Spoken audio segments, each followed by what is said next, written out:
I'm Pastor Carrie Baylis, an associate pastor here at First Lutheran Church in Colorado Springs. I'm bringing you first thoughts today for Palm Sunday, also known as Passion Sunday, which is going to be on March 29th. You can join us in person for worship at 8, 9:30, 10:15, or 11, or you can look at our live stream at 9:30 in the morning. On Palm Sunday, we tend to have a procession with kids coming in with palms, and we celebrate Jesus' arrival in Jerusalem. But as we know, that week takes a turn as Jesus is headed towards the cross. So we also look at this Sunday now as Passion Sunday as well. I'm going to speak a little bit to both of those, I think, on that Sunday, but today I'm going to share a passage with you from the Passion where Jesus comes before the high priest. Those who had arrested Jesus took him to Caiaphas, the high priest, in whose house the scribes and the elders had gathered. But Peter was following him at a distance, as far as the courtyard of the high priest, and going inside, he sat with the guards in order to see how this would end. Now the chief priests and the whole council were looking for false testimony against Jesus, so that they might put him to death. But they found none, though many false witnesses came forward.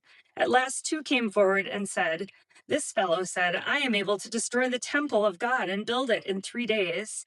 The high priest stood up and said, "Have you no answer? What is it that they testify against you?" But Jesus was silent. Then the high priest said to him, "I put you under oath before the living God. Tell us if you are the Messiah, the Son of God." And Jesus said to him, "You have said so. But I tell you, from now on, you will see the Son of Man seated at the right hand of power and coming on the clouds of heaven." When I look at this passage, I look at the humility of both Jesus and of those who are maybe asking him these questions and who are providing false testimony. Throughout the narrative of the Passion, we see lots of different characters who come in humility, trying to prosecute Jesus, trying to find reasons that they want to crucify him. And they do it all with the humbleness of, we're just doing what we've been called to do. We're calling out this person who's clearly lying to us, not telling us the truth. We don't know if he is the Messiah. But Jesus maintains his own humility through all of it, too. He doesn't push back. He doesn't fight with them. He just kind of says, this is what it is. This is so. So when I look at this whole Passion narrative, I'm struck by the humility of people on all sides of the issue who think they know what the right thing is going to be in the end. And I wonder how that looks for us in this world today. We like to live in this sense of humbleness and humility that, of course, we're doing the right thing. And yes, we know the right thing and we have all the right answers.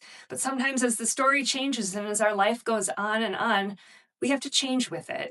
And we have to figure out, what is it that we need to be more humble about? How can we live in humility, knowing that we might not have all the answers, but we'll certainly get there and we'll get to the end with Jesus who walks with us in all that we do. Come and join us on Palm Sunday, Passion Sunday, and we'll look forward and look ahead to what that Passion narrative brings us throughout Holy Week.